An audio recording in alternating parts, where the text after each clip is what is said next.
It worked once against Middlesbrough, but it's not going to work against the leaders of the Premier League. I'm starting to get frustrated now, and I shouldn't be. I don't support you. I think we need to be given the method for Liverpool's ability to create pretty ridiculous right-backs. We had Trent Alexander-Arnold a few years ago, and now we've got this starlet. And he's pretty good. He's announced himself in this 4-1 mauling of Chelsea. I'm not a Chelsea fan. We're going to be focusing on you a little bit later. But I think it was about this 20-year-old starlet for the most part for Liverpool, and how Liverpool ripped Chelsea's shreds, and that's exactly what we're going to be talking about today.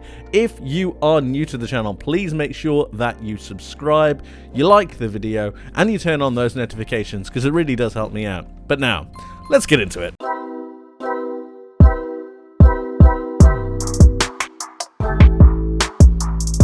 Okay, Liverpool 4, Chelsea 1. This is going to be kind of tough if you're a Chelsea fan, but if you are a Chelsea fan, do not switch off. Stay with me, because it needs to get worse before it gets better, and I want to explain what is wrong with this Chelsea side. As for Liverpool, they were phenomenal. They were the benchmark, the standard, and I'm going to get back to that phrase in just a moment, but let's first take a look at the attacking momentum bar. And it couldn't be any clearer. Chelsea had one moment in the game, and it wasn't very threatening. Apart from that, Liverpool were dominant. Completely and utterly dominant. They could have had 3, they could have had 4. It was a shambles from Chelsea's point of view. Brilliant from Liverpool. We'll get into that a little bit later. Second half, Chelsea roll around, they have a go. A couple of substitutions are made, and they managed to get 1 goal back. Perhaps there's a penalty in there somewhere, but there's not really any point in talking about that because of how much of a difference in class there was. Let's have a look at the lineups to begin, because what I'm talking about with the difference of class is I think we could safely argue that this is Liverpool's main midfield 3. Alexis McAllister drops a little bit deeper. If you want to swap him out for Endo, you can do, but I think in an ideal world, with the way that they're functioning, the way that they're flowing, Alexis McAllister is in there. This, I'd also argue, is Chelsea's best midfield 3. Now, one of these sides did amazing and ran the game, and one of these sides was desperately gasping for air, some kind of let-up, some kind of ability to breathe for a singular moment. And the way that Liverpool suffocated this Chelsea midfield was incredible. It was incredible in the way that Liverpool played, but it was also incredible in the way that Chelsea just didn't work.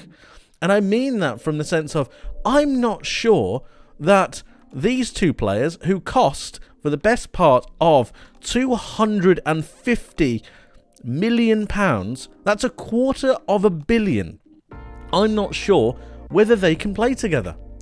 I don't think Conor Gallagher can do all the running by himself.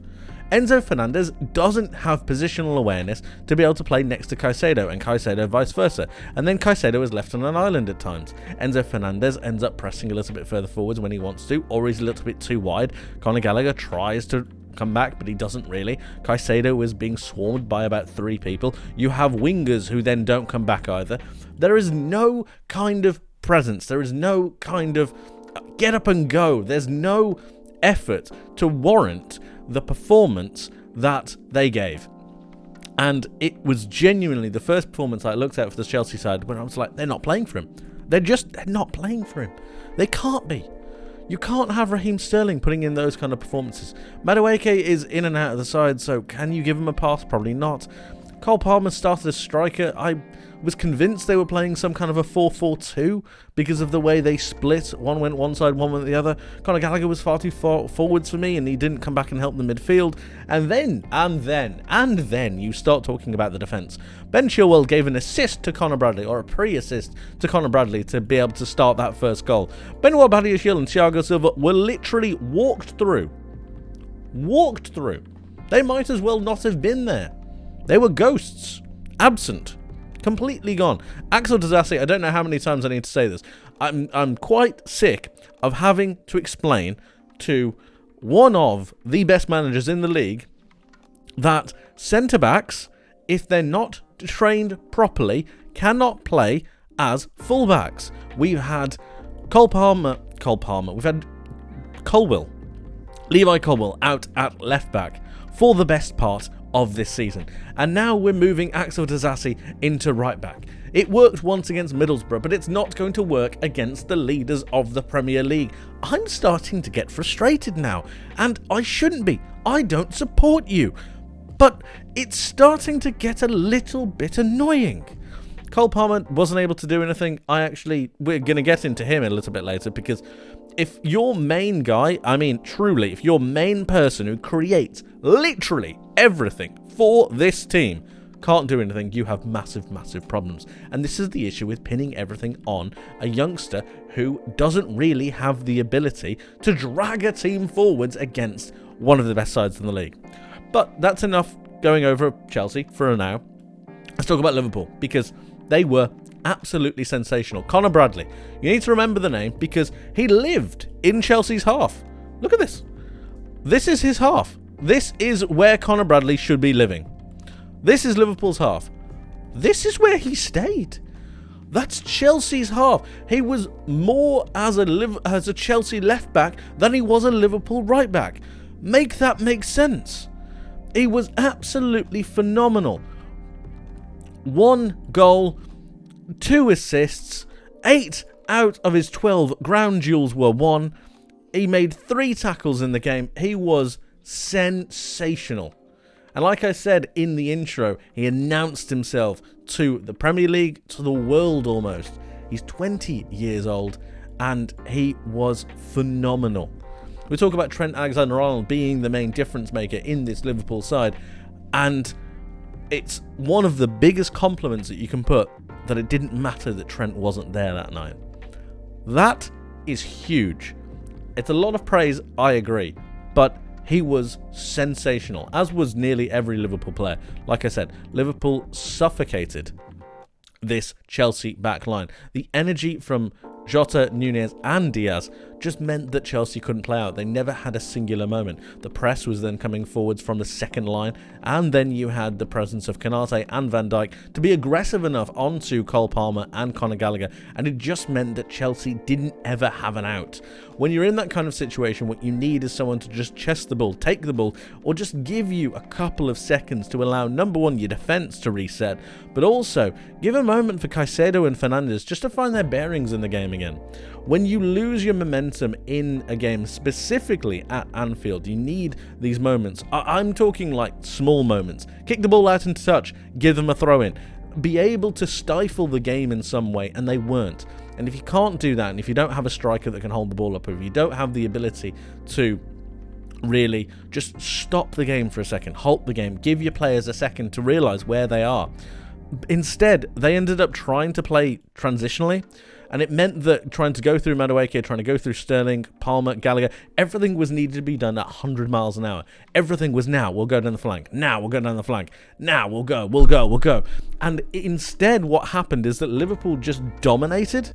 They just kept retaining the ball. They kept getting those turnovers. And it just meant that Chelsea were never able to actually get into a rhythm or a flow.